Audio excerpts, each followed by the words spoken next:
Hello friend, দেখো আমার এই জুয়েলারিগুলোর অর্ডার এসেছিলো, তো আমি এখন এগুলো প্যাকিং করছিলাম। ভাবলাম তোমাদের সঙ্গে একটু গল্প করি।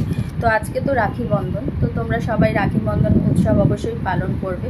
তো বোনেরা যখন ভাইদের হাতে রাখি পরায় তখন ভাইদের বিপদ আপদ থেকে রক্ষা হওয়ার জন্য কামনা করে। সেই রকমই ভাইরাও তাদের প্রতিশ্রুতি দেয় যাতে সমস্ত বিপদ আপদ খারাপ পরিস্থিতি থেকে বোনদের রক্ষা করবে।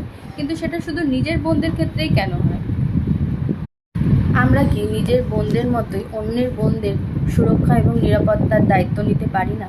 প্রতিদিন বাসে, ট্রেনে, কলেজে, অফিসে কোনো না কোনো মেয়ে মোলেস্ট হচ্ছে।